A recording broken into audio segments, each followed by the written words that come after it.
하나님의 영이 계심을 기억을 해야 합니다. 그리고 우리가 찬양할 때도 우리가 예배드릴 때도 내 안에 계신 영으로 말미암아 우리는 찬양하고 예배하게 되는 거예요. 그저 우리가 노래하고 그저 입으로 하는 것이 아니라 내 안에 있는 영으로 찬양하고 예배드리게 됩니다. 그래서 영과 진리로 예배할지니라 이렇게 말씀하고 있죠. 내 영으로 찬양하기를 원합니다. 내 영으로 예배드리기를 원합니다. 예수의 영이 내 안에 있음을 고백합니다. 그래서 니아스에서 함께 기도할 때 말은 잘 통하지 않지만 예수 그리스도 예수 이제 니아스 분들도 예수라는 단어를 사용하는데 예수 이렇게 하면 그 마음 가운데 예수님을 다시 한번 기억하고 그 안에 있는 그 하나님의 영을 다시 한번 기억하게 되고 기억할 때 그 하나님의 영이 나를 움직이고 생명 가운데 나를 이끄는 것을 보게 되는 것이요. 그 다음 단계는 내 눈이 바뀝니다. 내 관점이 바뀌고 내 생각이 바뀌는 것이죠. 그것이 바로 두 번째 단계입니다.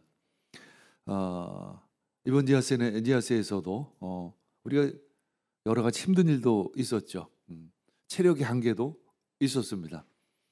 그러나 내 체력의 한계를 보는 것이 아니라 덥고 또 물린 모기들을 보는 것이 아니라 그 안에서 역사하시는 하나님의 손길을 보는 것이죠.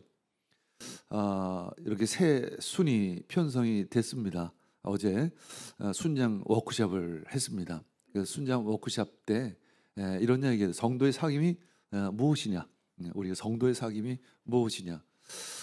세상의 친구들과 나누는 교제와 성도가 전에 나누는 교제가 무엇이 다를까? 그것은 바로 내 삶 가운데 있었던 하나님의 역사심, 하나님의 손길을 바라보는 거예요. 우리들은 누구나 하나님 믿는 사람이나 믿지 않는 사람이나 어려운 점, 힘든 점, 어떤 문제들을 가지고 옵니다. 그리고 그것을 이제 교제 가운데 나누죠. 난 지난주에 이런 어려움이 있었어. 이렇게 힘든 일이 있었어. 뭐 이런 이야기들을 나누게 되죠. 근데 그 힘든 일로 나누는 것으로 끝난다면 어떤 의미가 있을까? 한마디로 힘만 빠지고 가는 거죠. 듣는 사람이 얼마나 사실 힘이 빠지겠습니까? 그러나 중요한 것은 그 가운데 일하시는 하나님의 손길을 우린 찾는 것이죠.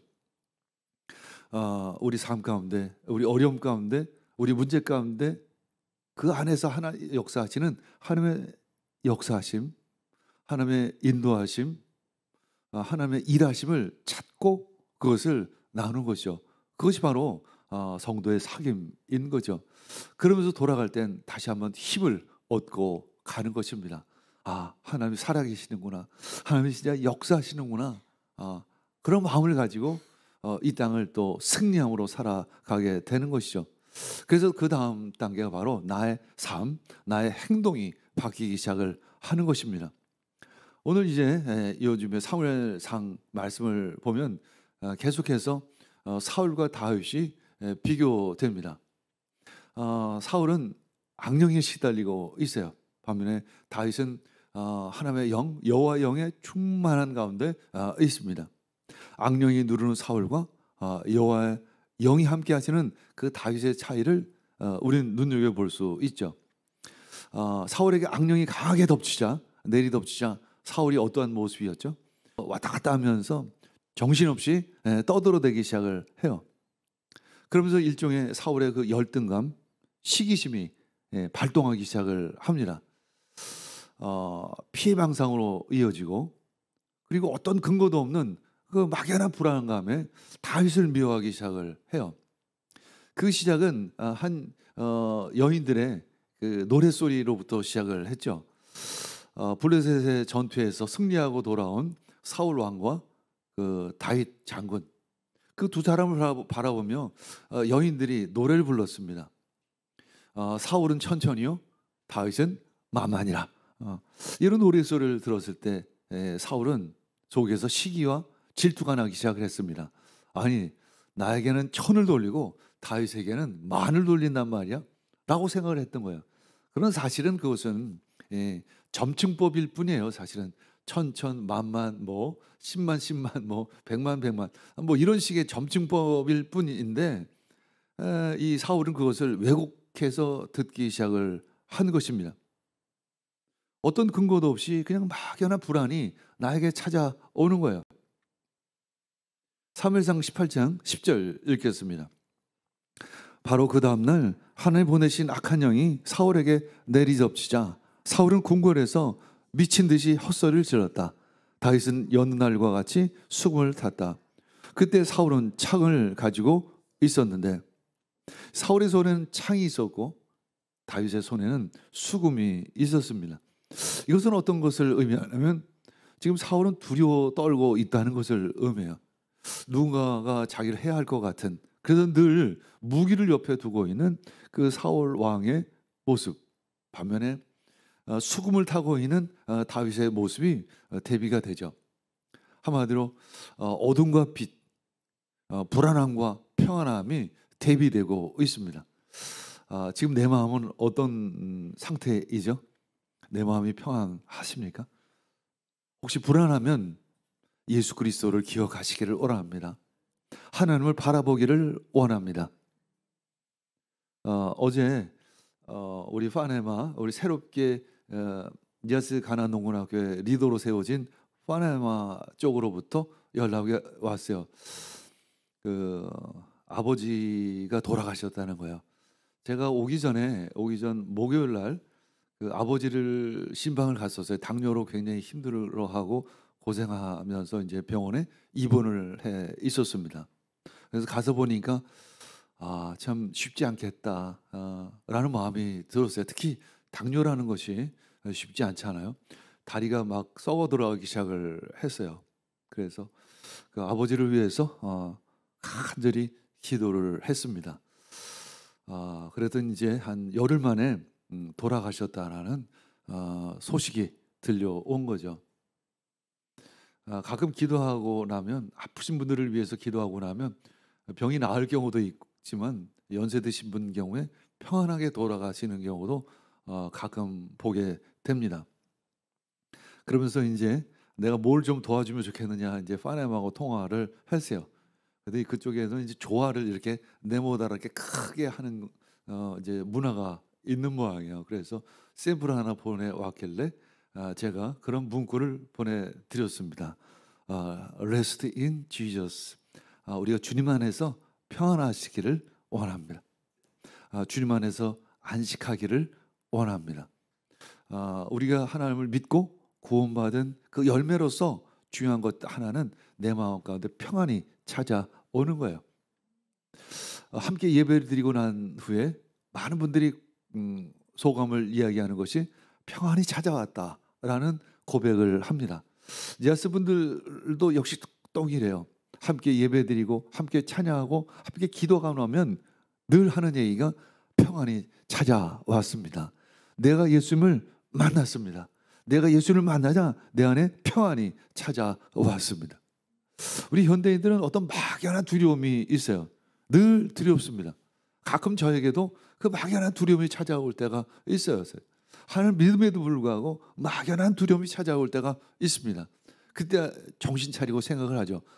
내가 두려워할 이유가 없는데, 내가 두려워할 이유가 없는데, 그러면서 예수님을 다시 묵상하는 거죠.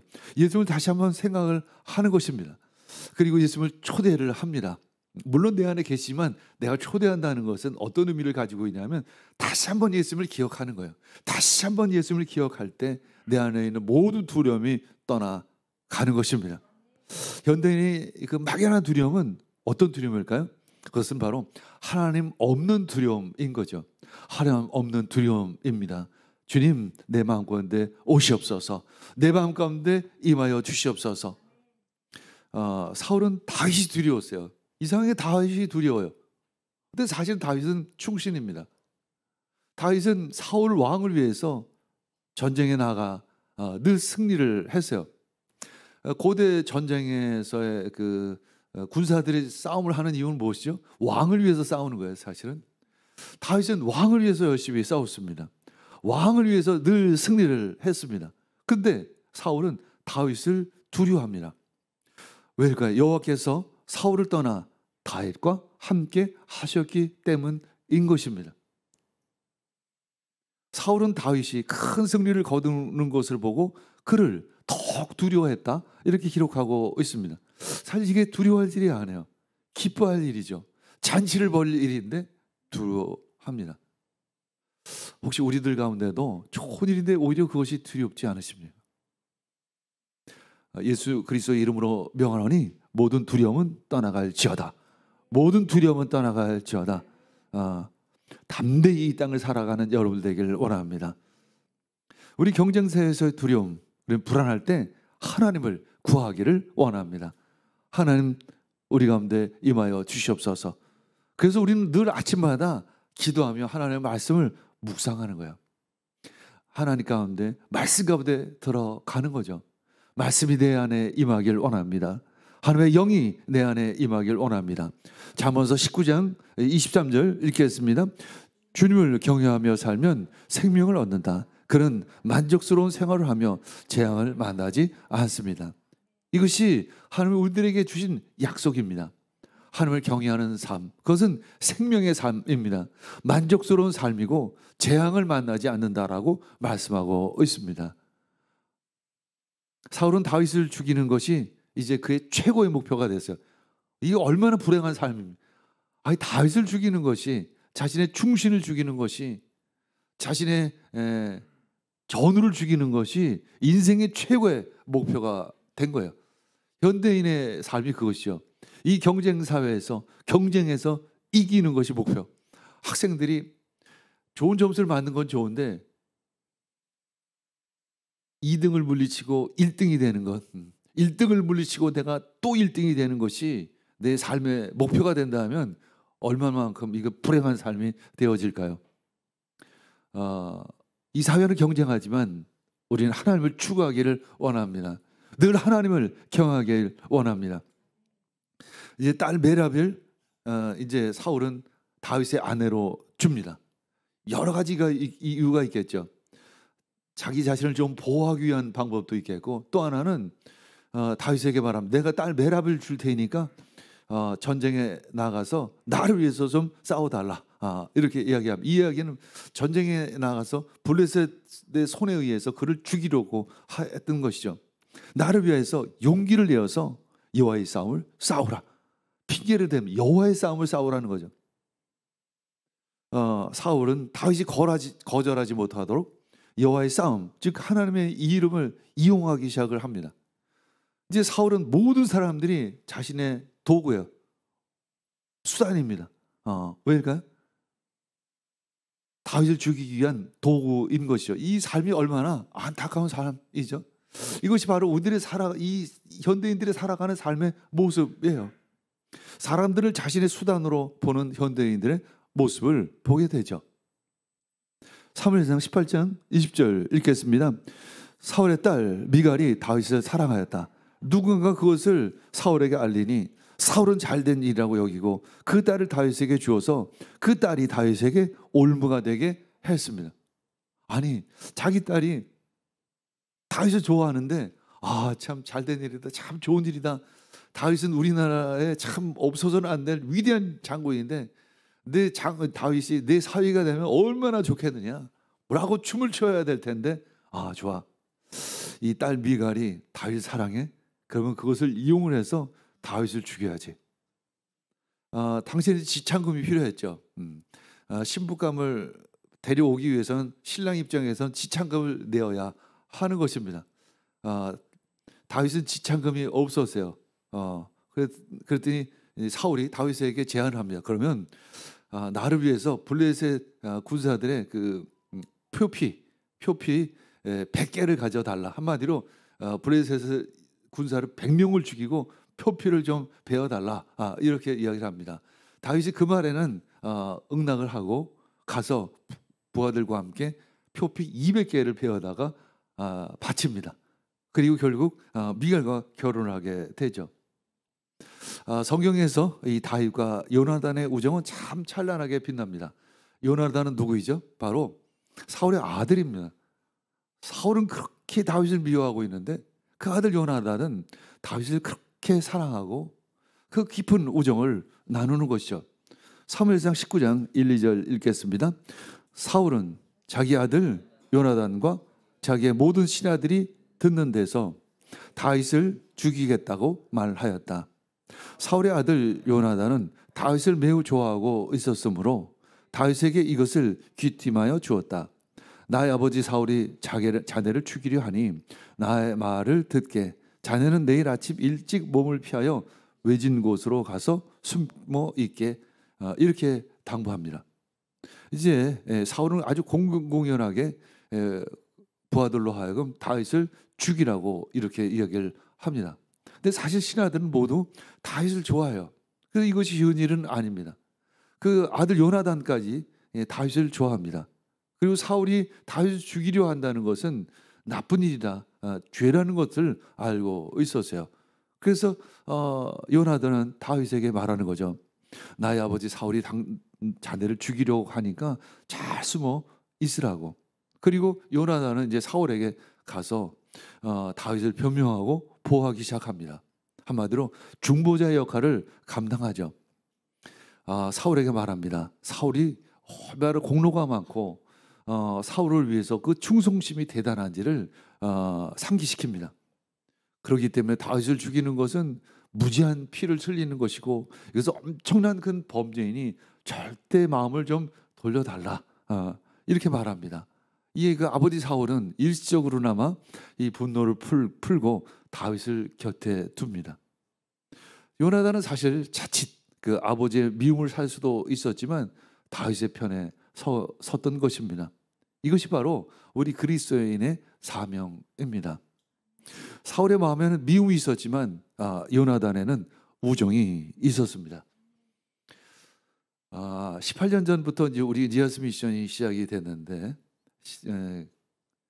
시작한 지 한 1년 정도 지나서 이제 수혜리 목사님과 바우 목사님 두 분이 이제 대학교 때부터 아주 절친한 선후의 관계였었어요. 근데 두 사람이 어떤 일로 대판 싸웠습니다. 그 원인도 사실 니아스 미션이 시작되면서 그것이 원인이 되어져서 두 사람이 대판 싸웠어요. 그래서 제가 이제 그 중보자의 역할을 했습니다. 가서 두 사람 불러다가 이야기를 했습니다. 나는 결국 외국 사람으로 언젠가는 이제 이 인도네시아를 떠날 것이고 언젠가는 오지 못할 때가 있는데 두 사람이 계속해서 이 일을 마무리해야 되지 않겠느냐 하면서 두 사람을 화해시키려고 상당히 애를 썼고 한 2, 3년 지나서 결국 두 사람이 완전히 화해할 수 있었어요. 이제 얼마 전에 이제 제가 니아스 가나안 농문학교의 새로운 리더십이 필요해서 이제 화해말을 마음에 두고 함께 수혜리 목사님과 이 바우 목사님하고 이야기를 했어요. 그랬더니 수혜리 목사님도 그렇고 바우 목사님도 그렇고 선뜻 그럼 다음 세대에게 우리 리더십을 이양을 합시다, 이렇게 선뜻 대답하는 것을 볼 수 있었어요. 사실은 그 니아스 가나안 농문학교가 땅은 좋지만 시청 바로 옆에 있기 때문에 재산 가치로 보면 대단한 금액입니다. 시청사하고 뭐 한 1, 200m밖에 직선거리로 보면 1, 200m밖에 떨어져 있지 않잖아요. 그래서 그 쉽게 그것을 내려놓는 것이 쉬운 일이 아니야. 많은 선교지에서 굉장히 어려운 일이 이제 선교사가 이제 나이가 들고 은퇴가 됐을 때 이것을 누구에게 이양하느냐가 굉장히 어려운 문제이죠. 이런 어려움 때문에 굉장히 힘든 일들을 겪는 분들이 굉장히 많고 사기도 당하기도 하고 또 분열을 겪기도 하고 어려움을 당하기도 하는데 이 방우 목사, 수혜리 목사님 모두가 아주 선뜻 내려놓는다라는 이야기를 들었을 때 니아스 미션의 열매는 바로 이 동역자들이로구나, 바로 우리들 가운데 있었던 우정이로구나, 사랑이로구나 라는 마음을 갖게 됩니다. 여러분 직장 가운데, 여러분 가정 가운데 어떤 불협화음이 있을 수 있습니다. 다툼이 있을 수 있죠. 그때 하나님의 자녀로서, 성도로서 중보자의 역할을 감당하기를 원합니다. 예수님께서 바로 중보자의 역할을 감당하셨죠. 하나님과 우리 사이에 중보자 역할을 감당하셨습니다. 우리가 죄인으로 우리들의 죄로 말미암아 우리는 하나님께 나아갈 수 없었습니다. 우리가 하나님께 이렇게 예배드릴 수 있는 것, 이것은 바로 예수님의 그 은혜인 거죠. 이렇게 예배드릴 수 있는 것은 은혜입니다. 가끔 여러분들 아침에 오늘 피곤한데 교회 오는 게 힘들 때가 있죠. 그때 예수님을 기억하시기를 바랍니다. 구약시대 때는 하나님께 나아갈 수가 없었어요. 하나님의 임재를 구할 수가 없었습니다. 그런데 예수님으로 말미암아 우리는 하나님의 임재를 구할 수 있고 하나님께 나아갈 수 있는 특권을 얻게 된 것입니다. 아무나 하나님께 나아갈 수 있는 게 아니에요. 예수님 때문에, 예수님을 믿는 믿음으로 우리는 하나님께 나아갈 수 있게 된 것입니다. 디모데전서 2장 5, 6절 읽겠습니다. 하나님은 한 분이시요 하나님과 사람 사이의 중보자도 한 분이시니 그 사람이신 그리스도 예수이십니다. 그분은 모든 사람을 위해서 자기를 대속물로 내어 주셨습니다. 하나님께서 꼭 적절한 때 그 증거를 주셨습니다. 그 적절한 때는 언제일까요? 바로 한 2000년도 전 때입니다. 오늘이 2023년이죠. 바로 2023년 바로 그때 예수님께서 이 땅 가운데 오셔서 중보자가 되셔서 하나님과 우리 사이를 화해시키신 것입니다. 막힌 담을 허물어 주신 것이죠. 결국 이제 내가 중보자가 되기를 원합니다. 예수 그리스도를 전하기를 원합니다. 기도의 중보자가 되기를 원합니다. 화해의 중보자가 되기를 원합니다. 여러분 직장에 어려운 일이 있고 여러분 가정 가운데 어려운 일이 있고 누가 어려운 일이 있으면 내가 그 당사자가 되는 것이 아니라 그들을 위해서 기도하기를 원합니다. 사랑의 마음으로 기도하기를 원합니다. 주님, 저 두 사람을 화해시켜 주시옵소서. 저 두 사람을 회복시켜 주시옵소서. 서로 사랑하고 서로 아끼는 관계가 될 수 있도록 허락하여 주시옵소서. 그런 중보자 역할을 감당하는 여러분 되기를 원합니다. 사무엘상 19장 8절 읽겠습니다. 또 전쟁이 일어나니 다윗은 출전하여 블레셋 사람들과 싸웠다.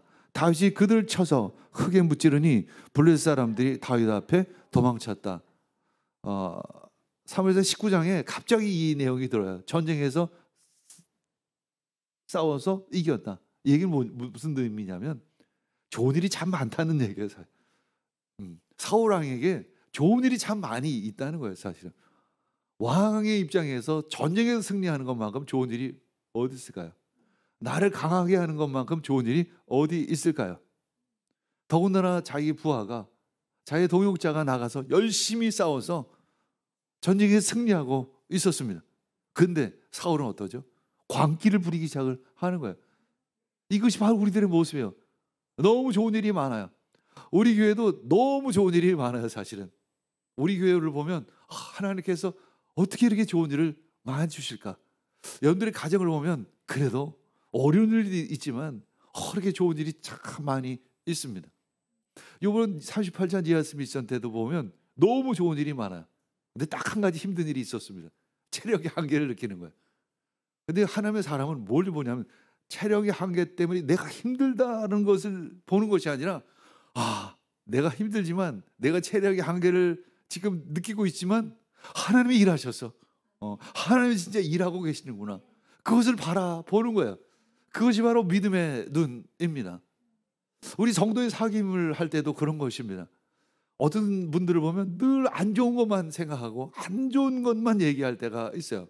물론 그럴 수 있습니다. 기도의 제목을 나눌 수 있겠죠. 그러나 우리는 그 안에서 하시는 하나님의 일을, 하나님의 증거들을 나누는 것입니다. 그때 기쁨이 배가 되어지고 내 안에서 역사하시는 성령님을 바라볼 수 있는 것이죠.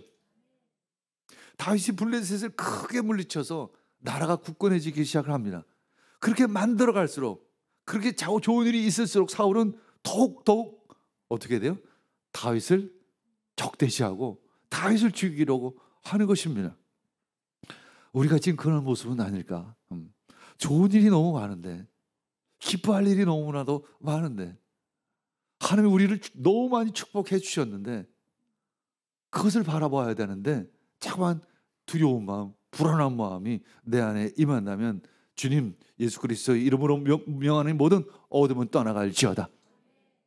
이제 악령에 사로잡힌 사울은 다윗을 창으로 이제 벽에 박아서 죽이려고 창을 던집니다.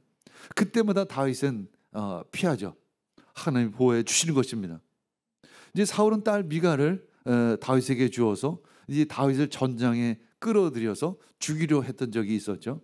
그러나 다윗은 표피 200개를 베어다가 겨우 승리를 도리어 안겨다 주었습니다. 근데 이번엔 그런 미갈이 도리어 다윗을 도와서 목숨을 건지게 된다라는 거죠. 이제 사울의 창을 피해서 다윗은 집으로 도망을 합니다. 억지로 목숨을 건졌습니다. 근데 바로 그날 밤에 사울이 이제 다윗의 집에 군사를 보내서 죽이라고 시켰습니다. 미갈이 그에게 말합니다.